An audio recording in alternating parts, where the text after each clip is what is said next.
Check. You already know what it is. Salute to the subscribers, that notification gang. RightsGangClothing.com for the merchandise. You heard me right, etc., etc. Don't let none of that get too far ahead of you, right? So it's a new year. I hope everybody's doing well out there. I hope that y'all are getting to it, grinding. I have a mount now, so I can talk hands-free. You know, I've always done the car blogs and things like that, and people have recommended, yo, you got to be safe, you got to be safe. And while I did not ever really, you know, have any situations or stuff like that, a lot of the car blogs I did was parked. But now we have a mount, so, you know, it's good. And I would have mounts before, but I never really liked them. So I found one now that's really good, really concrete, and my phone don't be fucking falling out of it. But Brizz Rawsteen, this was on my mind, so since it was on my mind, I figured I'd speak about it.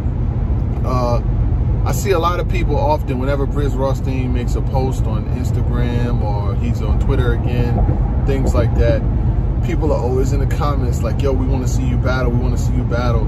T-Top said not too long ago he just wanted to see Brizz battle again, things like that. Brizz don't owe us nothing. Like, he really don't owe anybody anything. I will say that. Brizz Rawsteen does not owe anybody anything. While we would have wanted to see him battle against Murder Mook in this, after the situation, whatever the case may be, at the end of the day, the battle didn't happen, so I don't think that's something that should be held over him forever. And he feels like he was slighted in the whole situation anyway. From what I heard, I'm just going to say what I heard. I heard that he wanted to push the battle back an event, you know what I'm saying, rather than the card that he battled, that Rock battled Mook on. I heard Brizz wanted to push his battle with Mook back one event because his man had passed away. Zayd, long live Zayd, had passed away in like the couple weeks before the battle, and Brizz wanted to push it back, you know what I'm saying, just so he could have a clear headspace. And this is just the shit that I heard. I heard Caffeine or Smack or whatever the case may be was like, nah, this shit is happening here on this date, and this is all it's gonna be. And Brizz was like, nah, I'm not doing it, fuck that. So, you know, Brizz went on his tirade, didn't do the battle or whatever the case may be, and now we're here. So, you know, Brizz is still continuing to do his music, he's making his moves or whatever the case may be. But as a fan, do I want to see Brizz Rawsteen battle again? Yeah. Would I like for him to come back in 2021? Yeah. Would I want it to be on good terms and them working the situation out to where this shit can happen and be electric again? Of course. You know, if he was to battle again, yeah, he's going to have to stand in front of the jokes about the fight and the fucking shit that happened with Mook and all of that. Yeah. That's going to happen. But at the end of the day, anytime somebody goes through something, that's the first thing that they're going to face anyway. When Rock went through the little shit with the chain and all that, he faced Geechee Gotti. Geechee Gotti tried to send that nigga to the moon off of that shit. You know what I'm saying? But a lot of angles, they become old after a while. So he'd have stood in front of an angle like that, it would have been what it was, and life would have went on. You know what I'm saying? But I do have an idea. Sip my water. I'm getting to the punchlines now. I do have an idea of who I would like to see him return against. I don't know how y'all feel about this, but, you know, I'm just going to put it out there. It's just my thoughts, you know. You're riding with me, so you might as well take this in. I think it would be good to see Brizz Rawsteen in a return battle versus somebody else who's returning. Him versus New Jersey Twerk. I think that would be fire. Twerk ain't been around for, you know, the latter part of the 2020 year after his unfortunate car accident. You know what I'm saying? He's had ups, he's had downs, but, you know, he's going to be coming back. And when he comes back, whatever people can say whatever they want, he still must see TV. You know what I'm saying? I've had ups. I personally had ups and downs with him. I got no issue with him now. You know, I would love to see him back in his bag doing what he do again. You know what I'm saying? Because the battle rap game, he is a main stage, big name opponent that when he's in his bag and when he's focused, nobody can take anything from him. It's just when he's not that things get a little rocky. But them two, come back, man, that shit would be box office. Like that shit right there, if you put Twerk and Brizz, even if it's a volume, because, you know, Brizz went crazy when he battled in the volume shit. He battled O-Red in the volume, and he battled Mr. Wavy in the volume too. He said, "What makes you feel entitled, Wave?" He said, "Microwave." He said, "We'll make a book about your life and make the title Wave." Like, that nigga, yo, that nigga Brizz went crazy versus Mr. Wavy. What the fuck? And I'm only speaking this because I would love to really get y'all thoughts and opinions on that type of a battle. I think that these two would be phenomenal. You got a Twerk with not battling like 6-7 months. And you got Brizz who ain't battled since Young Ill. High beams, low lights. Since that shit right there. Yeah, I'd like to see it. Oh no, they had the 2-on-2. My bad, I'm bugging. But I don't know. I don't be really counting the 2-on-2 shit. I count it, but I don't count it. Like, you know what I'm saying? Like 2-on-2 shit be like NBA All-Star game. You know what I'm saying? Like it counts, but you know it's not like that. When Rock and Chess battled against Lux and Hollow, that was big stage shit. You know what I'm saying? Like that was definitely big. I'm sure eyebrow nigga be saying I ain't got no eyebrows. That was big stage shit. That was a big market, big bill, big dollar amount type battle. But when it comes to Brizz, as a MC, as a parent, and you know, as a man, I know that there's things that, and this is just from me viewing him from the outside in. Like I don't got the craziest relationship with Brizz. I never been to Brizz's house. He never been in my house. But you know, I from what I know, from what I see, you know, he moves at a certain accord and he stands on certain things. And I think that he felt like he was slighted when the company that he rocked with for all them years kind of was like, we're not trying to hear that, when he wanted to push his battle back. And I think, I don't know, this is what I think, this is my thought.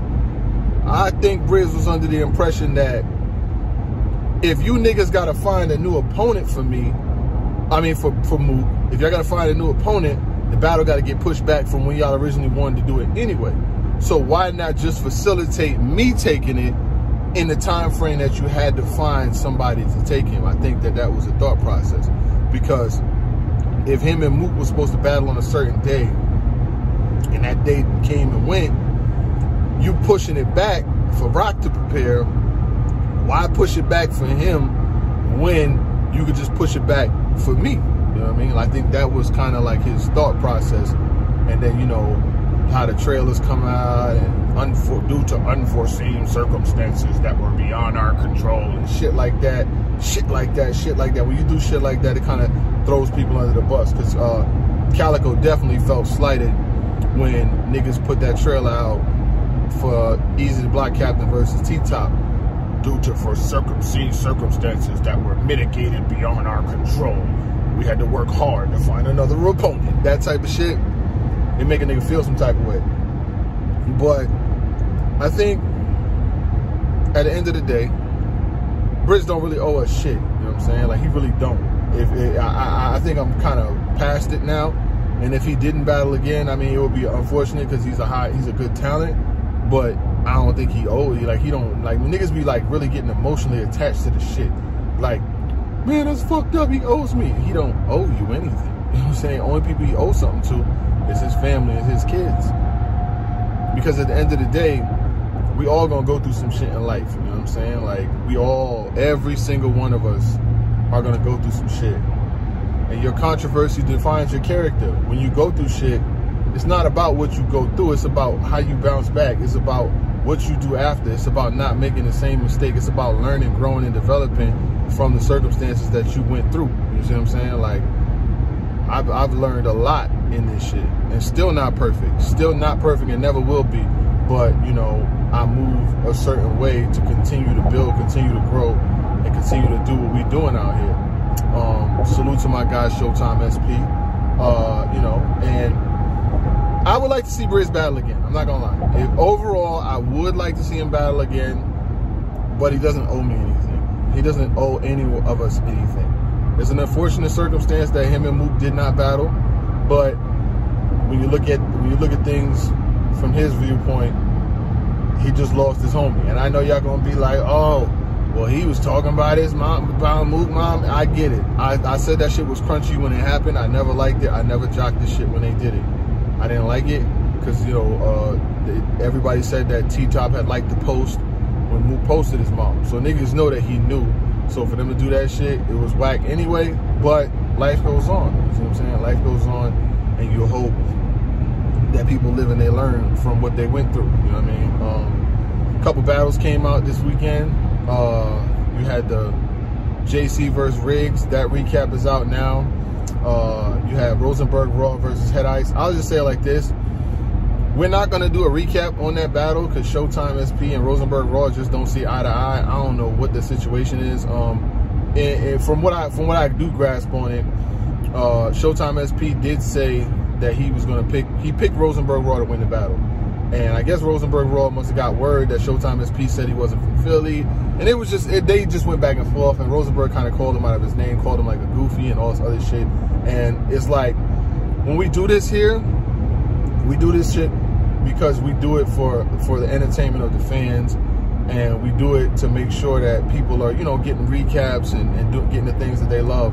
But when battle MCs, you know, like, get at myself or Showtime SP, it's like, we just doing what we supposed to be doing. We're doing our job. We're not trying to really demean anybody or try to like bring anybody down. So I asked him about it. He didn't want to do the recap, and I'm not gonna hold him to it. You know what I'm saying? And that's him and me. Like, if I don't feel like doing a recap on a certain battler, he's not gonna want to do it. You know what I'm saying? And in this case, while Rosenberg did get a 2-1 3-0 on ice, and it would probably have been a cool battle to recap, my partner didn't want to do it. So that's just what I got to stand on. You know what I'm saying? Like, I fought with Rosenberg. I ain't got no issue with him personally, but my man was like, he's not doing it. So if he's not doing it, then what am I supposed to do? I'm not gonna do it by myself. But other than that, man, salute to the subscribers, that notification gang. I was just riding out, you know what I'm saying? So I said, yo, why don't you test this mount out? Test out the mount. So, you know, I worked it out, and it worked good. It's working good. What else is in the news? What else is in the news? I see people still talking about Norb's lawsuit and shit.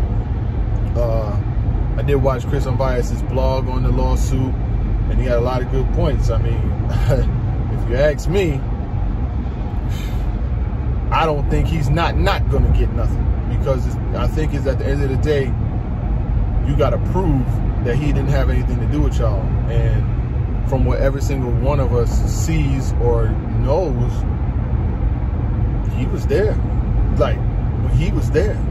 It wasn't, I wasn't under, when I worked with Norbs, I was not under the impression that he was a fucking, what would they call that shit? A consultant or a talent scout or a fucking, I was not under that impression. I was under the impression that he was definitely a hand in that shit.